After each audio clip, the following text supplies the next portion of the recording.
we're covering nervous system. So instead of just giving you, anything I should know that's going on? Did Trump get impeached? Like, is there? I've never heard you guys talk so much during class. Instead of just giving you the core concepts today, I'm starting out with some questions. Okay, so this is both an advantage and a disadvantage for you to have a neuroscientist teaching this one. These are the questions that by the time we're done today, you should be able to answer. Okay, you can write them down if you have the slides in front of you. I'm going to bring this slide up again. The first question is something that you can probably reason out to start. So can anyone tell me any ideas about what nervous systems allow animals to do?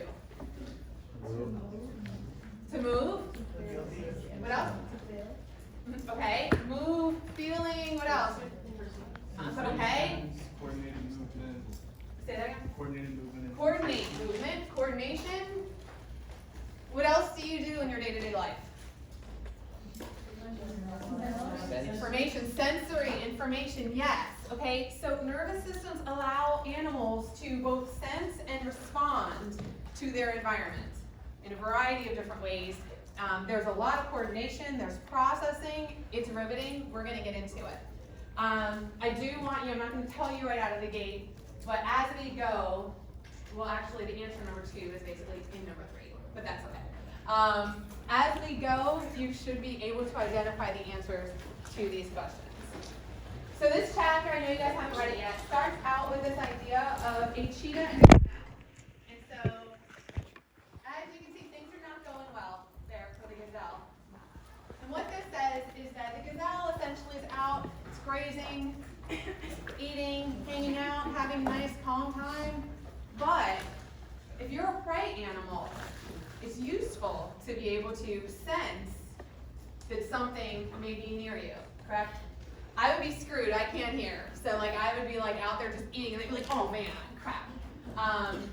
But if you are able to hear, potentially smell, see something coming, then you're able to respond. So this thing starts running for its life, right? Now if you're the predator, you also are using different cues, right?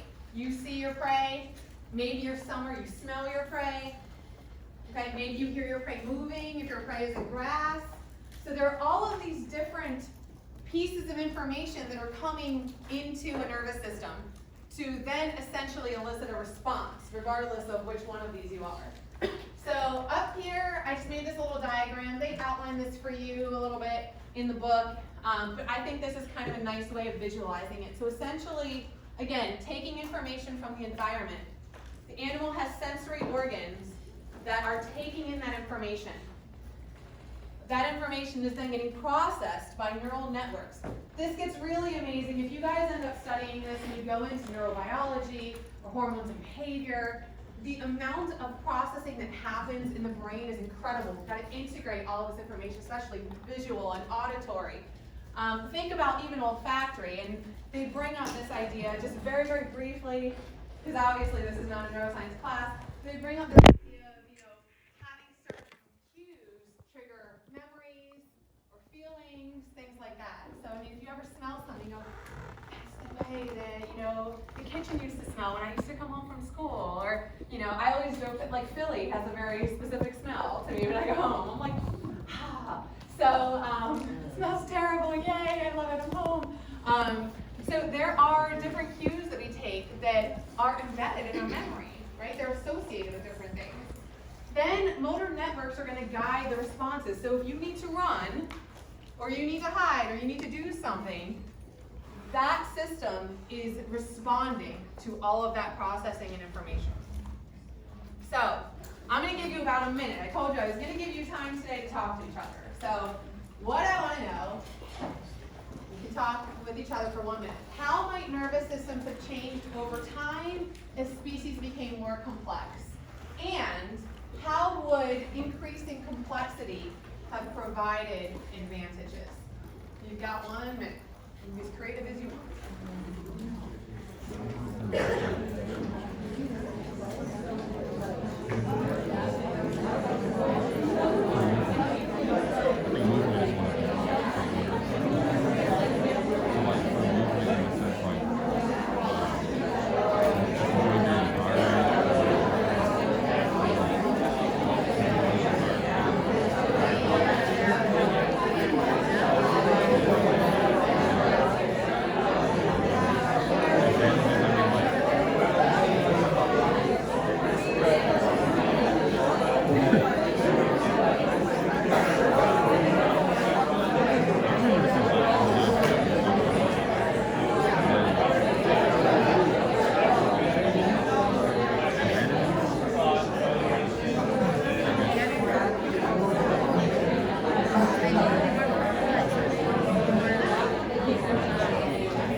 more complex. So I guess in a sense of like how they have to adapt to their environment, so they have to correlate in order for them to survive. Absolutely, absolutely. So they had to develop adaptations in their nervous systems to be able to survive in changing environments. Absolutely. Anybody have any other ideas? People in the back? We're not sleeping, right? Any ideas? Nervous system, complex. All right, if you don't want to give me number one, how about advantages? What advantages? Yep. Well, if you can have more sensitive nervous system, you can process your environment better and probably respond to live longer. Okay.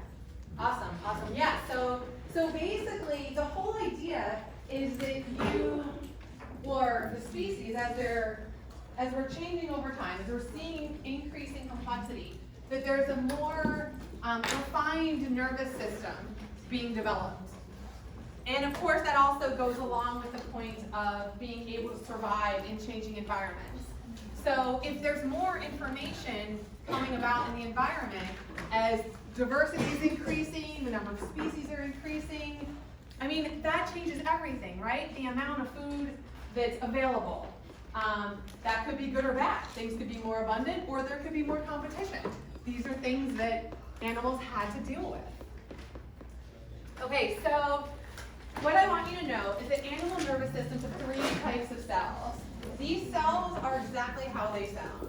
So sensory neurons, motor neurons, interneurons. So neurons are essentially that unit that I asked about in number 2. They're the basic unit of the nervous system.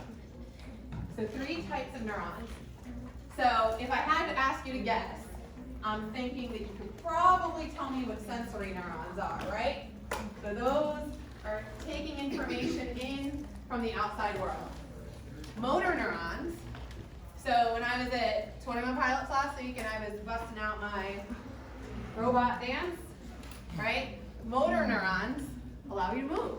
Coordinated, I don't know if that was coordinated movement, but my brain was telling my body that I want to do something that kind of looked like that. And nervous system function is fundamental to homeostasis. So you also have these interneurons that allow for crosstalk between these other neurons that are in the brain and the body. Okay, so homeostasis, can anybody remind me what that is? Regulation of the body. I see people Maintaining. saying things back there. Why would an organism want to maintain homeostasis? Equilibrium? Yeah, it's essentially your equilibrium, right? So they refer to it a few times in the book as a set point. But essentially we all have, internal body temperature that we want to maintain to be in a certain range, for example. So all of these systems are coordinated so the body maintains homeostasis. So one thing to know is that the simplest nervous systems are found in cnidarians. If you were given something like this, and I asked you whether or not sponges had nervous systems, what would you tell me? They do not. Okay, they do not. Don't need them. They're just sitting there, right? So things are just floating on by them. They can kind of sense different things, but they don't have a traditional, like when you think of a nervous system, they do not have a robust nervous system. So cnidarians, bilaterians, these are animals that need coordinated movement. Does a sponge need to coordinate its movement? Not really. Okay. This is to give you an idea of the changing complexity of nervous systems as complexity in animals increased. So what do you notice in terms of symmetry when you're looking at a sea anemone versus everything else? What kind of symmetry does a sea anemone have? Radial. What kind? Radial. Radial, exactly. How about the rest of them? Bilateral, exactly. Okay. So what you can see here is the sea anemone has a nerve net. Okay, so they're essentially these neurons that are kind of distributed throughout. And that's really all it needs, right? Because it's not getting up and walking anywhere. So it doesn't need to coordinate its movement in that way. But it does need to respond to the environment in some ways. But when you start to get from the flatworm on, so the flatworm, you can see there's a pair of ganglia up there, up at the top. So there's eye spots, and essentially right kind of behind it, coming this way, there's paired ganglia. And so that was really the first instance of an organism that's able, or an animal that's able to process information. So the ganglia are groups of nerve cell bodies that allow the processing of information that's coming in from these local regions, okay? The other thing to think about then is, so now you see an actual brain in an earthworm, then you see a brain in an insect, and then you see a brain in a squid, and so on, okay? So you start to see that the brain is typically speaking in the same location. So that being said, this is what's called cephalization. And so by definition, this is the concentration of sensory organs in brain at the anterior end of a bilateral body plan. So here's my question to you. You've got 1 minute. Why might increasing complexity have been helpful for predation? So why would a predator want to have a more complex nervous system? You've got a minute.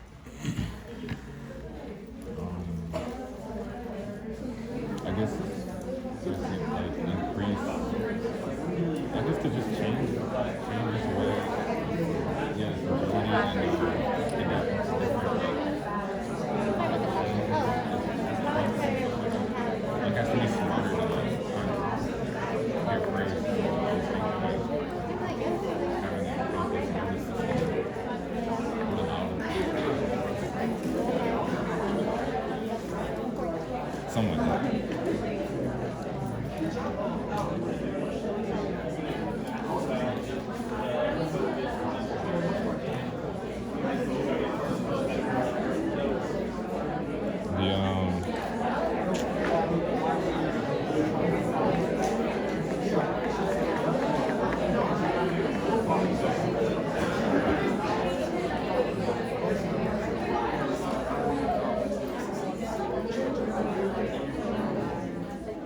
Got about 10 seconds to give me a beautiful answer.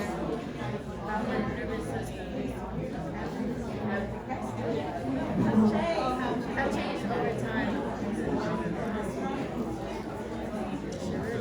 Survival. Adapting to the environment. Okay, so people on this All side, about adapting to the environment. anybody tell me why it would be helpful to have a more complex nervous system that is cephalized, that has a brain towards the anterior part of the body plan, if I were a predator? What do I need to do if I'm a predator that would help me to have my brain in certain locations? I guess just to like be faster than your prey, to like taking information faster so they can like.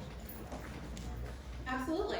That makes perfect sense, right? So you're taking information in from the front of your body. If my brain was in my butt, I would have a hard time processing that information as quickly, right? It's all about speed. You're trying to survive. You don't want to get eaten, and you want to make sure you eat too. So it makes sense that if you're something that is moving, and other things that are moving are potentially predators of yours, it makes it easier that you can see from the front and you move from the front, right? You've got forward locomotion. Does that make sense? All right. Okay, so here are the structures of the types of nerve cells. So the sensory neuron, as you can see up at the top, you've got your dendrites. You have dendrites too on these other cells as well. But you can see those sensory neurons, the dendrites look a little bit longer, don't they? You also have an axon, which is the long red portion there in each of these three, and then they go down and branch off into axon terminals. There are also cell bodies in each of the three types as well. Okay, so they look pretty similar. The interneuron, as you can see, has a lot of dendrites. Why might something have a lot more dendrites compared to something else? So why would an interneuron have more dendrites than a sensory neuron? Because it's processing. Absolutely, to communicate information. Because if its job is to relay information, it helps if it's able to take in a lot of information. Okay? So we're going to talk about synapses in a second. So here's the organization of a neuron. So you can see again, you've got the dendrites over at the end. So the stimuli are coming in there. That's where that information is coming into the dendrites. You've got a nucleus and a cell body up at the top there. Then right below the cell body is what's called the axon hillock. The book actually talks a lot about the axon hillock, so you want to be familiar with where this is in terms of its location. And then you have the axon, as I mentioned before. And so what happens is the stimuli come in. You can see in number 2, it talks about the fact that the stimuli are summed at the axon hillock. We're going to talk about what that means in a second. Then there's an action potential. And the action potential is actually the sending of the message down the axon. This is incredibly important to know about and to understand. We're going to continue to talk about this. So basically, this signal gets fired down the axon. And what happens down at the end is there are these axon terminals that have these little vesicles in them that contain neurotransmitters. When that signal reaches the axon terminal, the way I think about it, although this is not the prettiest way to think about it, is basically the vesicles are going to spit the neurotransmitter out. Now, if we want to talk about biologically, what's actually happening is the vesicles are fusing with the membrane down at the end of that axon terminal and releasing the neurotransmitter into the synaptic cleft, which is the space between what's called the presynaptic neuron and the postsynaptic neuron. So let's break it down a little more. So if you're looking here at the end of that presynaptic neuron, okay, are we all on board with what's presynaptic? Mm-hmm. So if we're talking about like axon or neuron number 1, I should have markers with me.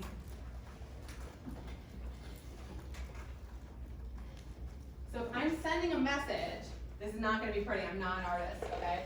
So let's say we've got this.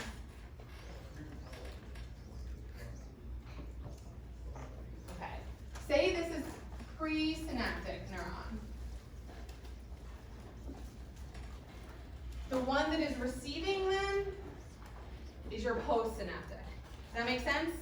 So we're going 1-to-1 there. So then these would be the dendrites of the postsynaptic neuron. These are the axon terminals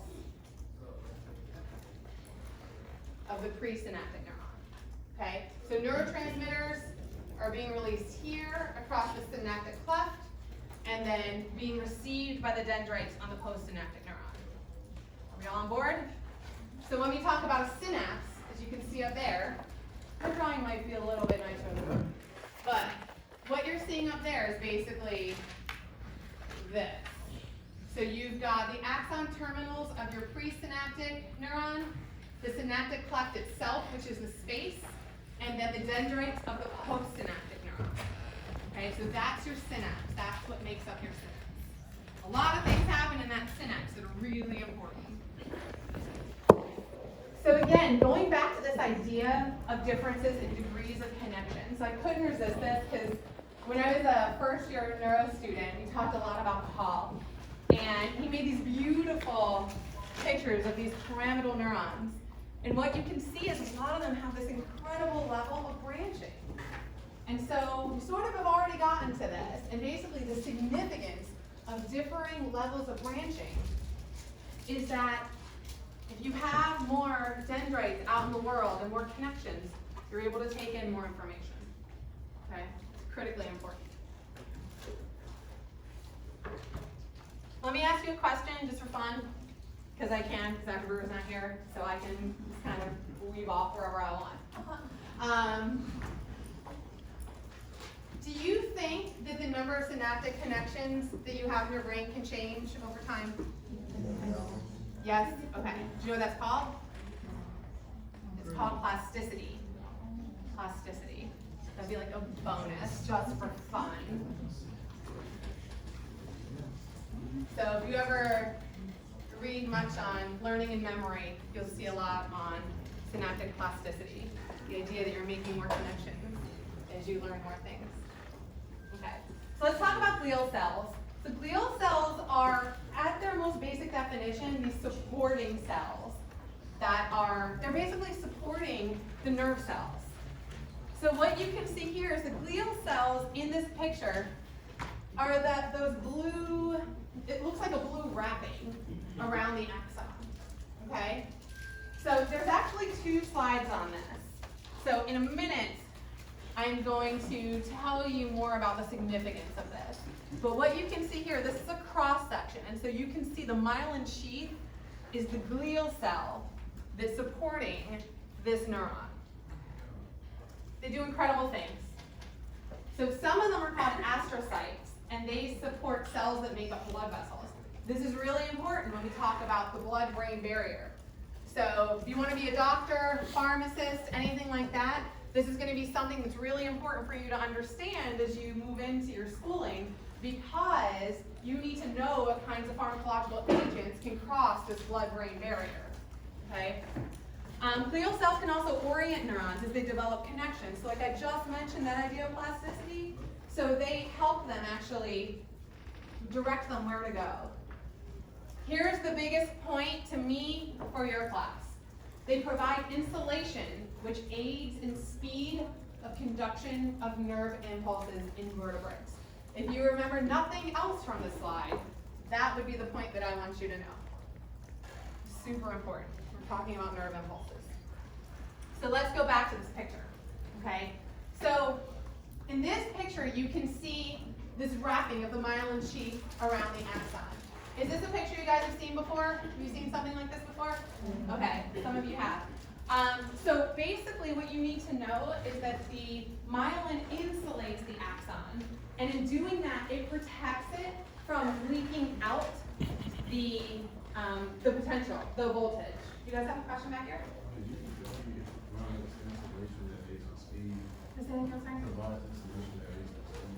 Yes, to increase speed. Yep.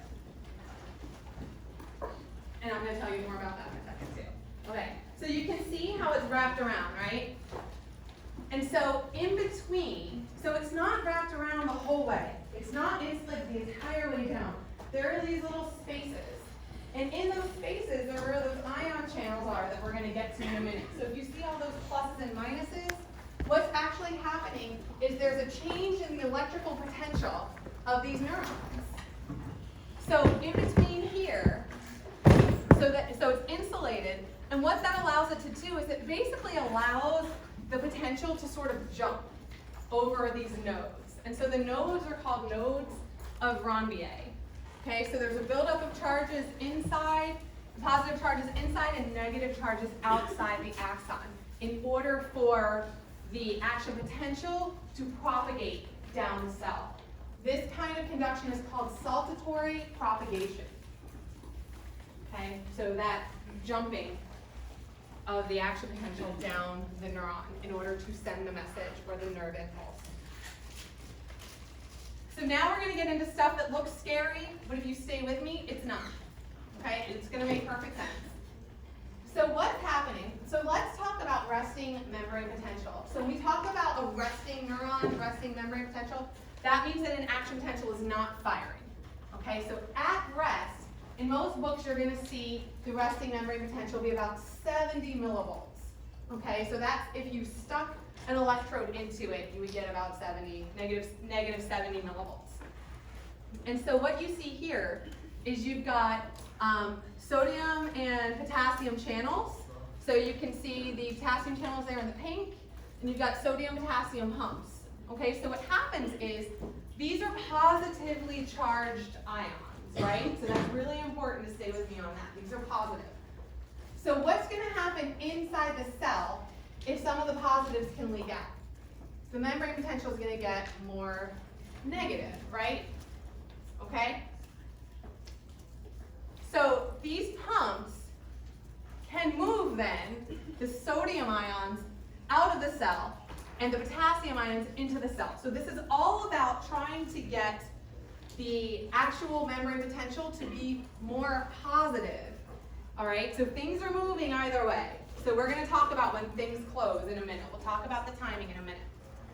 So the potassium channels can allow potassium ions to leak out of the cell. And so again, as I just mentioned, that means that the inside of the cell is going to be negative. Okay, the resting membrane potential is negative, negative 70 millivolts. All right, we're gonna talk in just a second, I'll give you a reference about these small glass electrodes. But basically, you're able to experimentally determine the voltage inside of a nerve cell. Okay, so the next series of slides is going to kind of take you through an action potential and what actually happens. So like I said, it looks like it gets crazy. It doesn't if you stay with me.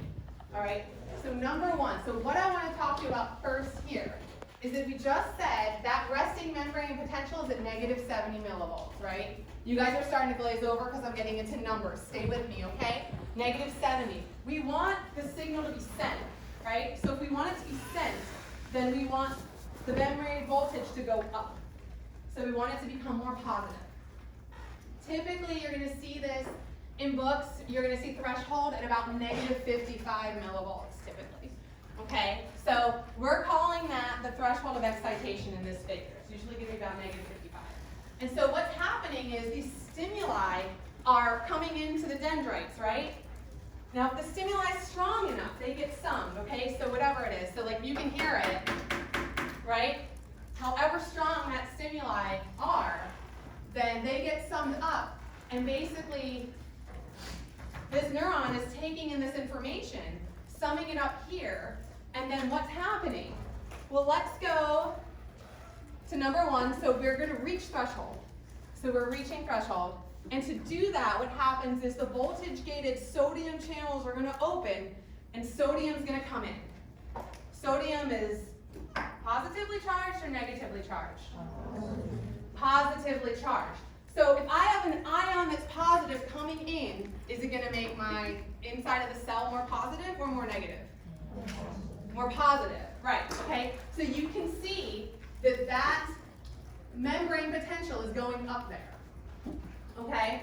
Then the sodium channels are going to open a little bit behind it, all right? So it's not until those sodium ions come in, the potassium is going to start to leak out. And potassium is also positively charged, right?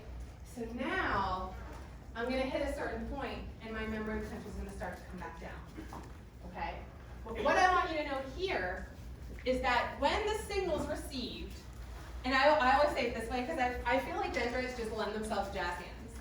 So I feel like, you know, like the dendrites get the stimuli, and if it's ready to go, it becomes excited, and this is called depolarization. When you see that increase in the membrane potential, that is depolarization. So what is the significance of the threshold then? I'm posing that to you. What is the significance of it? Right. It's basically the membrane potential that determines what's going to happen. So if it hits threshold, this is really important for you to know, the action potential is all or none. It either fires or it doesn't fire. So if it doesn't get to negative 55, right? So the action potential does not go if it does not hit threshold. All right, so we've gone up. We're going to start to come down. Okay, so I already told you about this. I get really excited, so I'm going to try to stay on my slides. But so what's going to happen once those potassium ions start to leak out? Now we're going to start to become more negative, and this is called repolarization. Okay, so the increase in the membrane potential is called depolarization. That's when we've gotten excited, action potential is fired, and now those voltage-gated potassium channels are opening, and then this is going to start to come down because the positive ions are going out. Also important to note is that the sodium channels are closing, so you don't have any more influx of those positive ions. Does this make sense? So we're losing the positives. What determines that negative 55 threshold for like what could raise or lower that? I don't really know. I know that that's just what they've measured it at when they've done studies. So there's one study in here on the giant squid that Hodgkin and Huxley did, and that's what they determined. And I think like over time that's been pretty consistent. I'm not sure why. I think really the question is just what's determining that is just the differences in ion concentrations inside the cell versus outside the cell. So that's really it.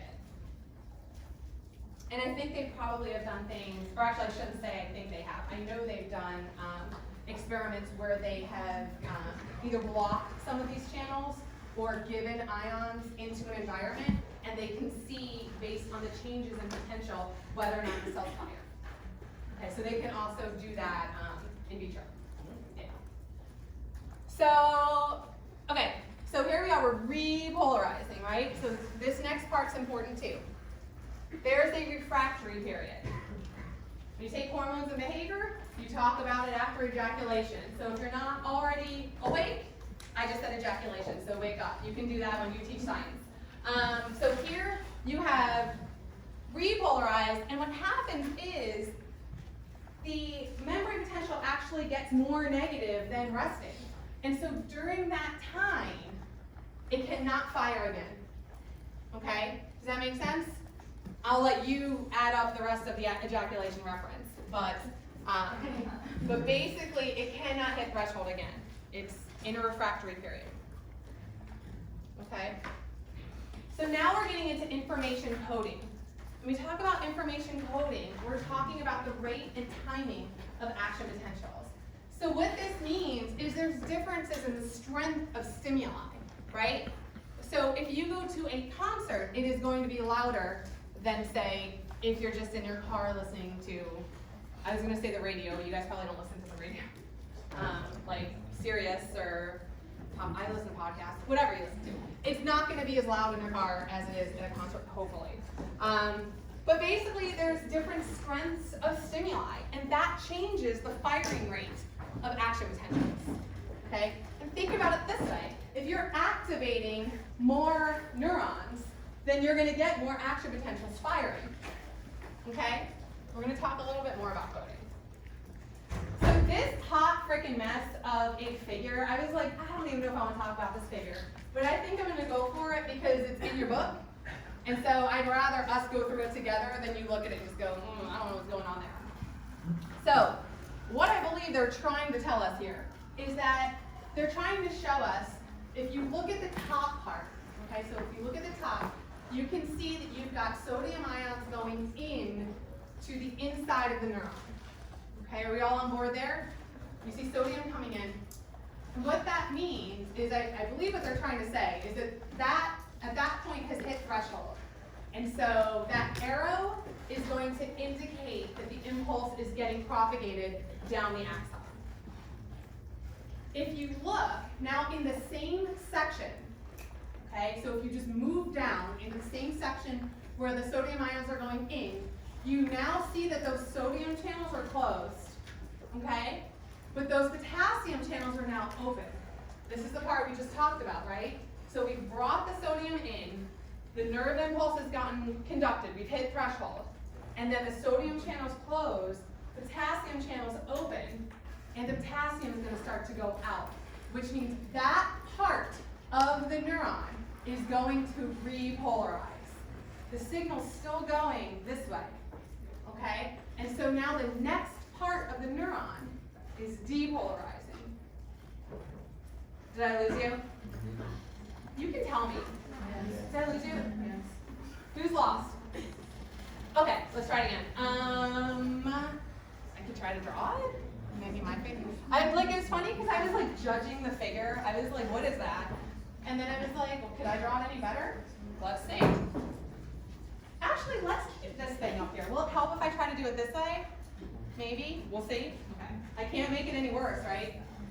So let's go. So what part are we lost at? Are we lost at the channels or are we lost at the potential? Yep. Okay. I know, I'm like, I want to come up to you. I feel like you guys have never talked to me so much. What part are you lost at? Okay.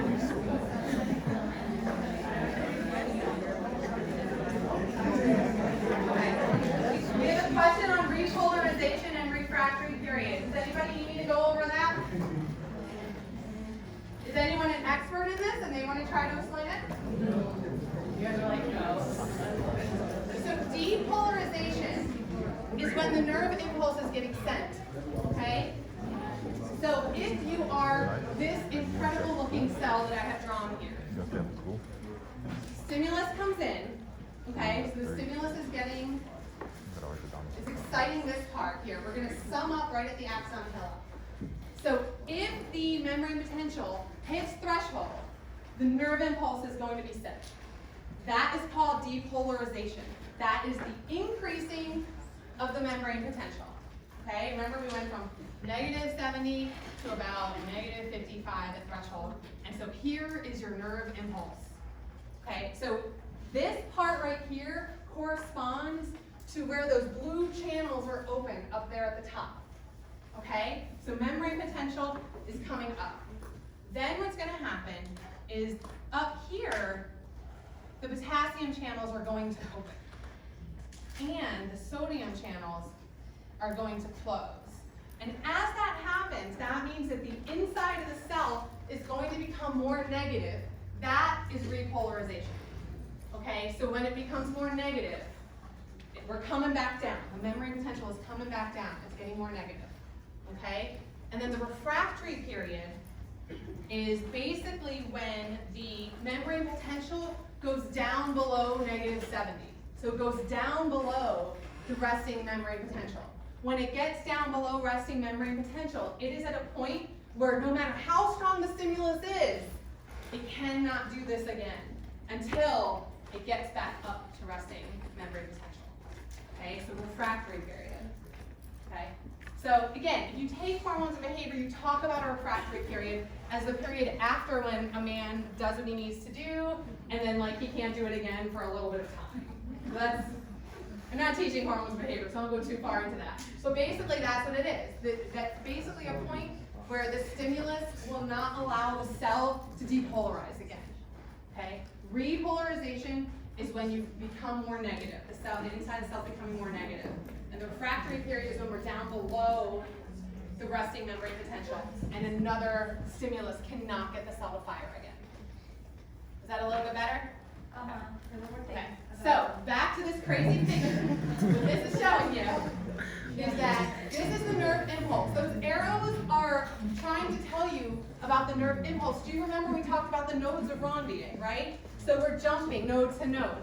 So basically, imagine that this right here, where those sodium channels are open, is like a node, okay? So the sodium is going in, which is making the cell more positive, which is making the nerve impulse propagate down the axon, okay?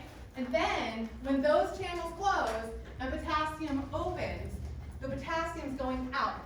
So the inside of the cell is becoming more negative. So that is when this part, that node, is repolarizing. But remember, you have this long axon to go down. So even though one node has depolarized and is repolarizing, the next node can start to depolarize. Okay? The nerve impulse keeps going, even though this part back here might already be in its refractory period.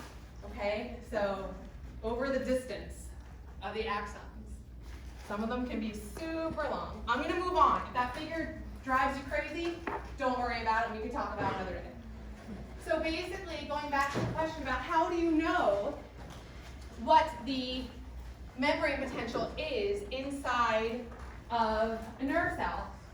Well, Hodgkin and Huxley actually did this in 1936, I want to say. And what they did was they had these little micro electrodes.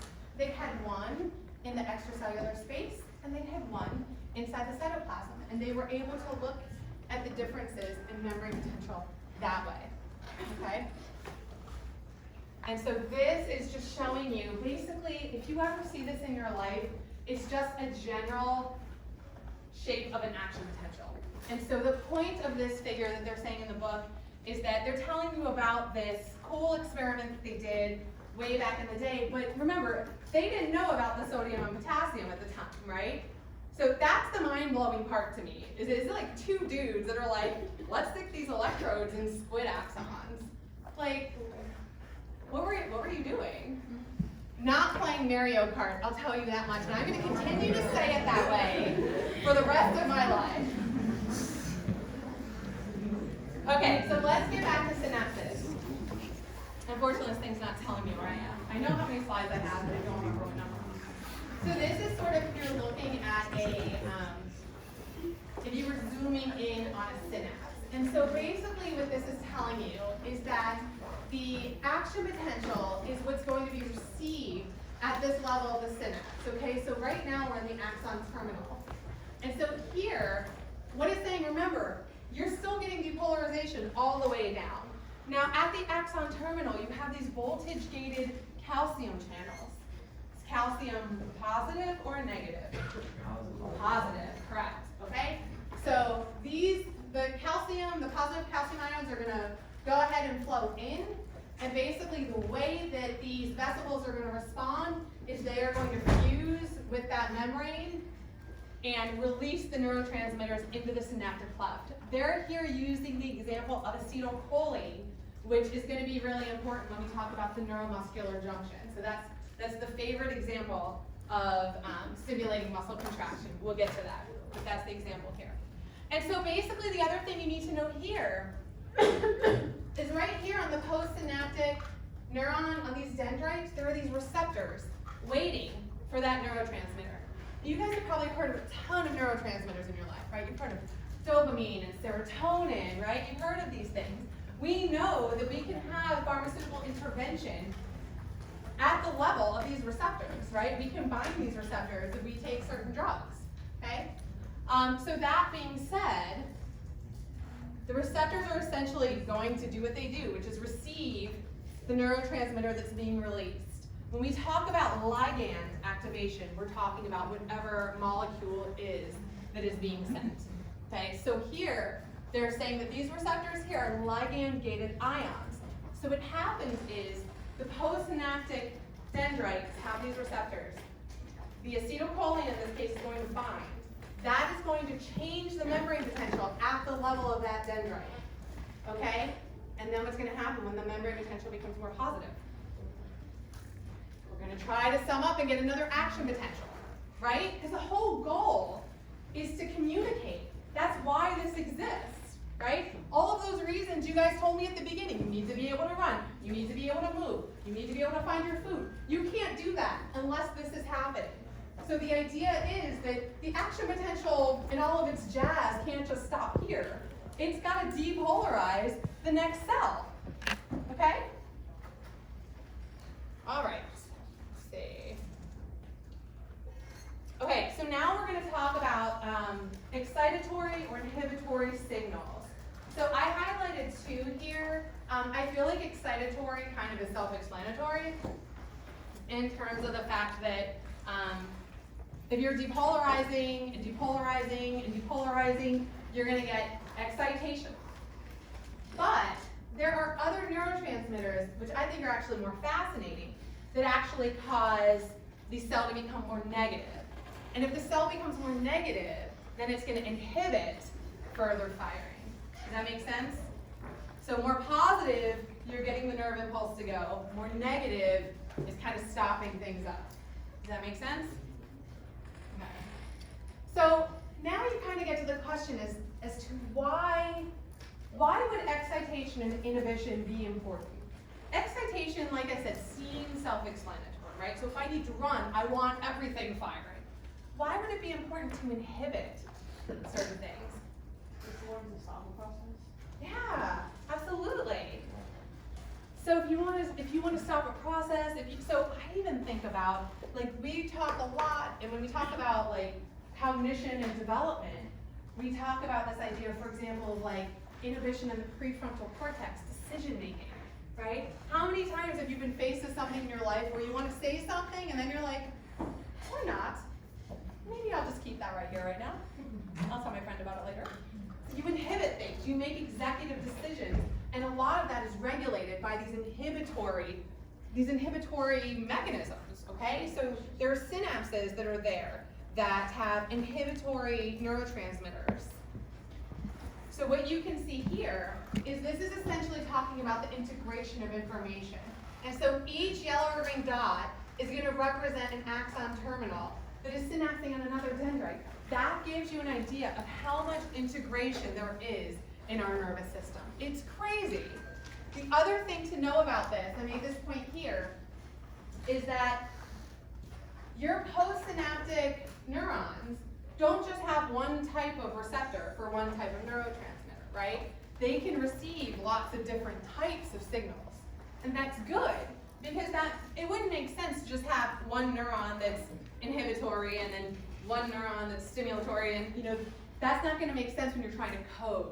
The most efficient thing is to have neurons that can kind of multitask, and depending on what's going on in the system or the environment, then it can code that way. It can respond based on the types of neurotransmitters that are being released. Okay, so to fire or not to fire. So I've already mentioned this to you. Well, what determines whether or not the postsynaptic nerve cell fires an action potential? You have 1 minute. I've given you a ton of information, so let's see where we are. 1 minute to discuss with each other.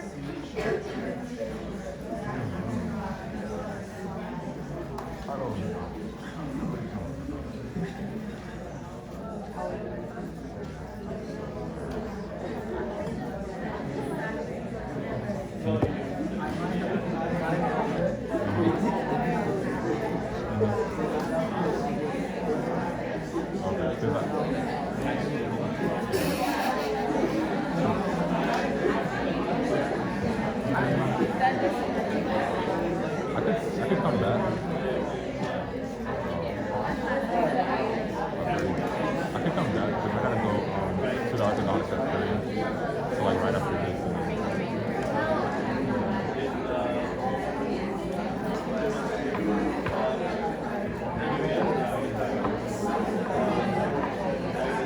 Are you gonna call me after that?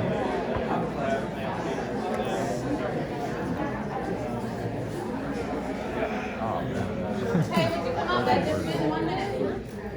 Anybody have an answer for me? What determines whether or not the postsynaptic cell fires an action potential? Summation. Did everybody come up with that? Yeah. No. Are you not gonna tell me? How many groups came up with that? Okay. How many groups had no idea what I was asking you? Okay, all right. How many groups knew what I was asking you but just didn't answer the question? Okay, don't tell me that. So let's go here. So summation. So what this means is if a postsynaptic cell can take in information that is both stimulatory and inhibitory, what is going to cause the postsynaptic cell to fire is if there is more stimulatory signals going in. Does that make sense? That is summation. Okay? So I'm going to actually show you a figure in a minute. Okay? Here I kind of tried to break it down for you in the PowerPoint. But basically, we're talking about these excitatory postsynaptic potentials plus the inhibitory postsynaptic potentials. I always like this acronym because I think it flows. Like EPSPs, IPSPs. But if they cause the membrane potential to go above threshold, then you're going to get an action potential. So that means the inhibition is not enough to overcome the excitation. Or another way to think about it is the excitation can overcome the inhibition. So even if there's a little bit of inhibition going in, if you have a lot of excitation, the action potential is going to fire. Okay? So here you can see they're trying to show you on these figures. So I want you to get comfortable with those action potential figures. I don't know if we'll do a paper one next time, a paper quiz. I definitely prefer that. And if I get my way, you're going to be looking at these. So here's the thing. When we talk about summation, temporal summation has a lot to do with this. What is temporal? What do we mean when we say temporal? Well, we could be talking about that. In this case, I'm talking about time. Okay? So, stimulus.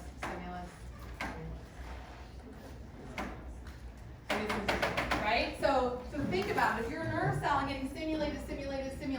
So here, these are spaced out more, and you're not hitting threshold. When they're closer together, EPSP, fire. Okay? That's summation. That's temporal summation. Okay? And, let's see, if we go here, you can see that there's an inhibitory one here. And so, now this is spatial summation, right? So this is when you've got different synapses at play. And so you have EPSPs coming in at different locations and fire. Okay? Here, you've got an inhibitory postsynaptic potential there. And so again, it's not gonna sum up to go above threshold, okay?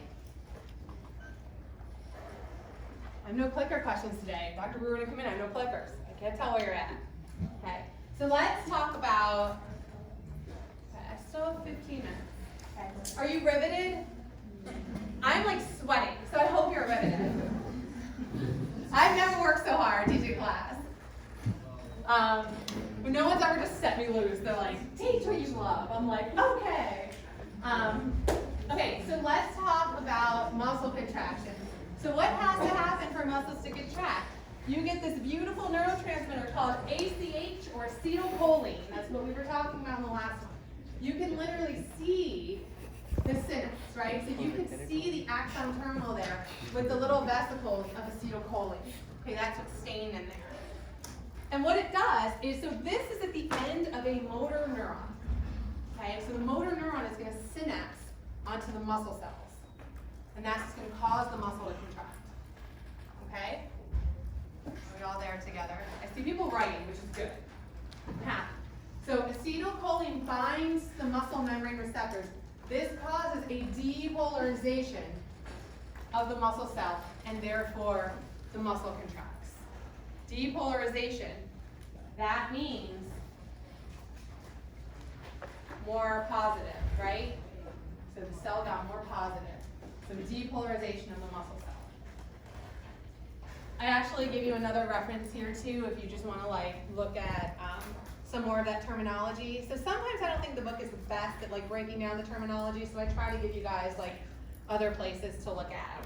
You can always come see me during office hours too if you need. Okay, so let's get even more fun. Let's talk about people, right? We've been talking about animals in general, but let's talk about people.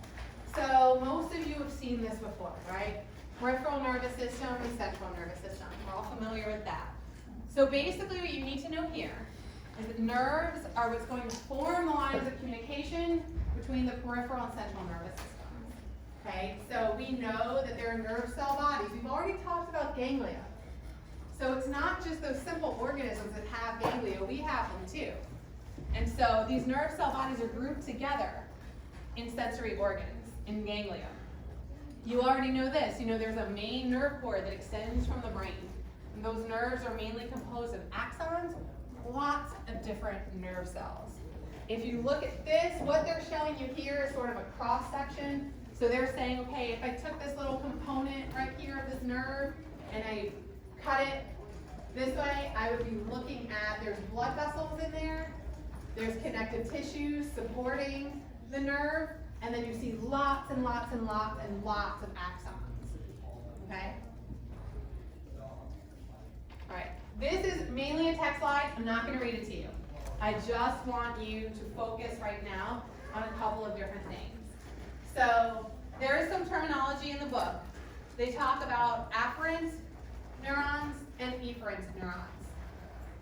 So essentially what you need to know is the afferent neurons are sending information toward the central nervous system.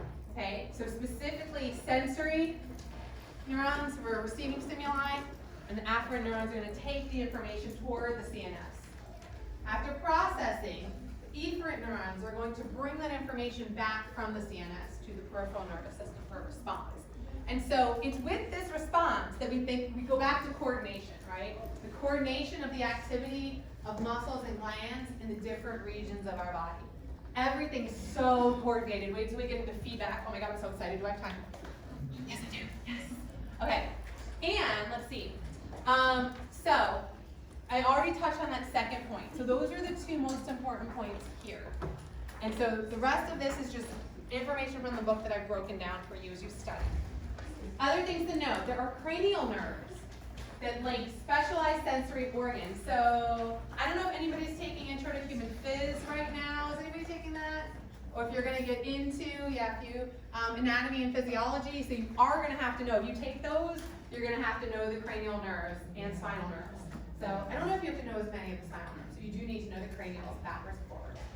So what you need to know is those cranial nerves, where are they concentrated? They're going to concentrate most of movements and sensation in the face. There are some that also extend down further.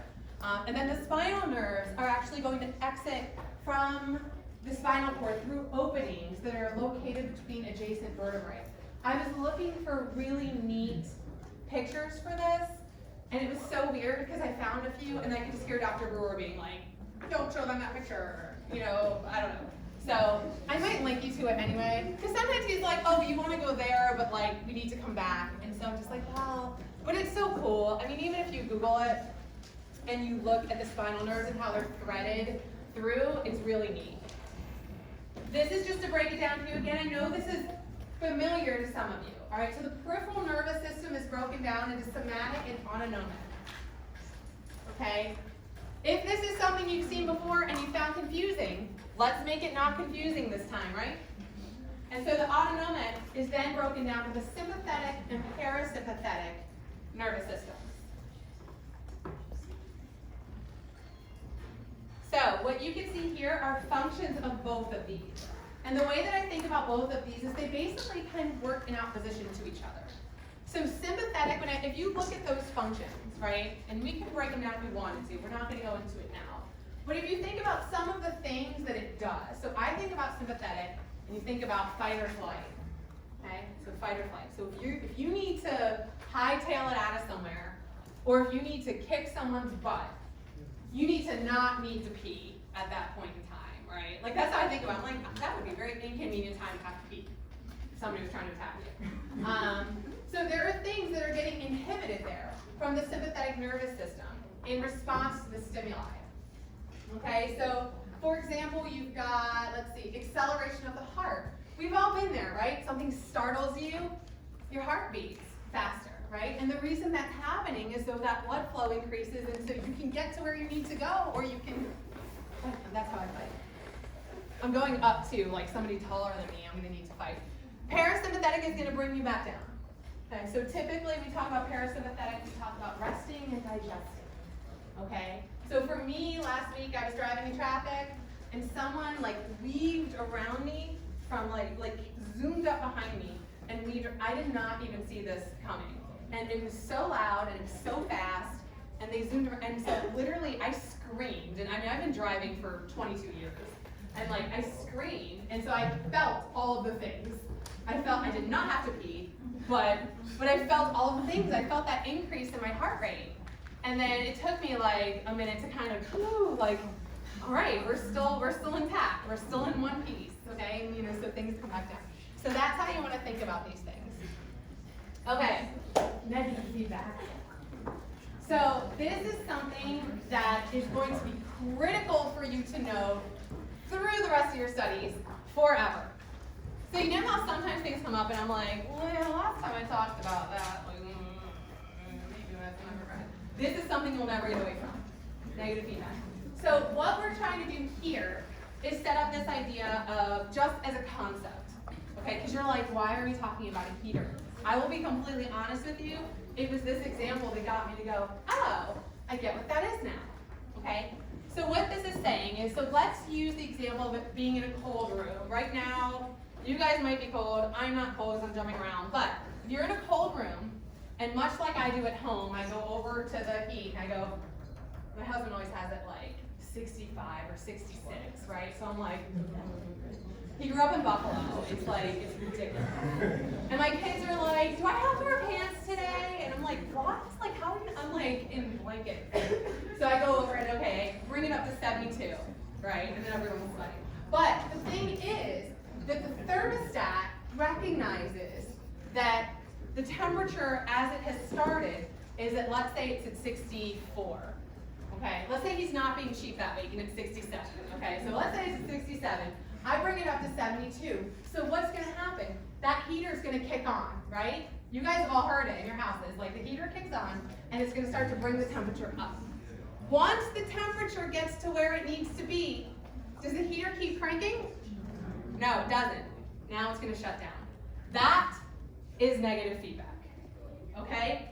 So basically you have the stimulus, which is the temperature of the room. You have the sensor, which is the thermostat in this case. So the thermostat is like, okay, it's 67 degrees. You've got me going over and raising the heat. So the heater now is going to try to bring the temperature up When it gets to where it needs to be, it's then going to tell the thermostat, we're good. We've hit the set point that we need to get to. Okay, so it's not going to keep cranking. That is negative feedback. Okay, so now let's talk about it in context. So let's talk about it in terms of temperature regulation in animals. Okay, so an animal gets cold. So again, we can use me as an example. Like I'm shivering. All right, so it's cold. I'm cold. So this cold stimulus is telling my hypothalamus, I'm cold. And so it's going to send signals to my muscles that I need to produce heat. Okay? So if I need to produce heat, I'm going to shiver. So the response is this, right? The response is heat.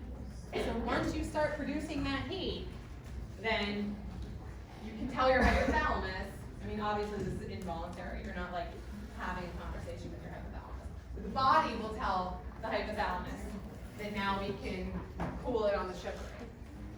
I guess that's a little bit of a pun. I didn't mean it that way. Are you guys with me on negative feedback? Okay, so you have a response, and that response can then send the signal to the sensor. In this case, the sensor is a part of your brain. It's one of my top 2 favorites. The other one's really the pineal. The pineal is like my all-time fave. Okay, so let's talk about reflexes. Oh my God, did I time this perfectly? You guys saw this happen today. You all witnessed this. Okay, so rapid responses in reflex circuits. You have been to the doctor. The doctor has hit you with a little hammer, right, underneath your patella. So this is the patella reflex. So here, what you have is a stretch receptor in the muscle is going to respond. So you can see that is where number 2, the green is, okay? Then you have the neuron from the stretch receptor, which is going to synapse in the spinal cord, okay? So what happens here? What happens when that happens to you? Yeah, right? It really goes like that. So essentially the motor neuron has been excited. You can't control it. Can you control it? I can't control it. I actually always get nervous. Like I always get like, what if it doesn't do, like what if my leg doesn't do what it's supposed to do? Like for some reason it stresses me out. I can't do anything about it. But here's the other component here. This idea of reciprocal inhibition. Okay, so you guys can see up there at number 5, there's an interneuron for reciprocal inhibition of the flexor muscle. Well, why would the flexor muscle need to be inhibited? Can you extend and flex at the same time? You cannot. Okay, that's coordination right there as a function of reciprocal inhibition. Okay, so if you come through here, you're inhibiting the flexor so that you can extend. Okay? So, last few minutes, you have 5 minutes now. I'm going to give you 4 of them to answer these questions. And then we're going to do a blitz at the end. So, can you answer the questions we started with? Actually, I'll give you 3 minutes to talk to your friends. See if you can get these questions answered, and then we're going to collectively use our last few minutes to discuss. So, can you now answer these questions for yourself? Or is that the nervous system versus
functional unit of the nervous system? Neurons. Okay, neurons.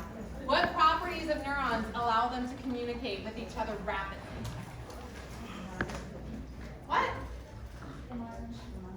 Voltage, I heard voltage. So electrical properties, what's that? Polarization, okay. So again, it's all gonna link back to the electrical properties, okay? Those sodium and potassium channels. How are nervous systems organized? You have a central nervous system, peripheral nervous system. Peripheral nervous system is then divided into somatic and autonomic. Okay, then autonomic is divided into sympathetic and parasympathetic. Make sure you can answer these questions, okay? All right?